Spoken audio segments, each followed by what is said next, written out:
Can you imagine the shock of seeing your leader use scarce resources for personal gain? This is a tale of disappointment and disbelief, a tale of a supporter turned critic, a tale of a Zimbabwean citizen who had put his trust in the leadership of ZANU PF and its leader, President Emmerson Mnangagwa. Picture this. It's a typical hot, sunny day in Zimbabwe. Our protagonist, a staunch supporter of ZANU PF, is going about his day, unaware of the shock that's about to unfold. As the day progresses, news trickles in, news that shakes him to his core and forces him to question his loyalties. President Mnangagwa, the leader he had so fervently supported, has used national resources to buy cars for the chiefs.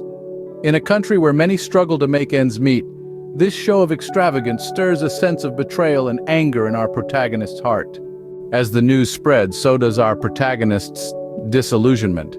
He cannot fathom how the leader he had trusted could prioritize personal gain over the welfare of the people. This, he realizes, is a blatant misuse of power and resources, a stark reminder of how leadership can sometimes fail those who put their faith in it. For the rest of the day, our protagonist is lost in thought, his faith in his leader shattered.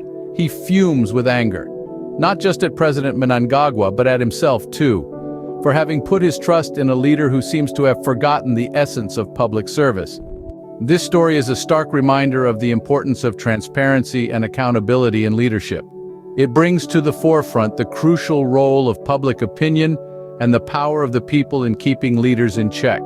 It also serves as a wake-up call to leaders everywhere, reminding them of their duty to serve the people, not their personal interests.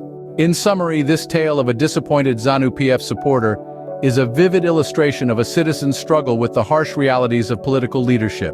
It underscores the importance of responsible leadership and the potential consequences of its absence. At its core, it is a tale of trust betrayed, a tale of a citizen's awakening, and a tale of hope for a better future.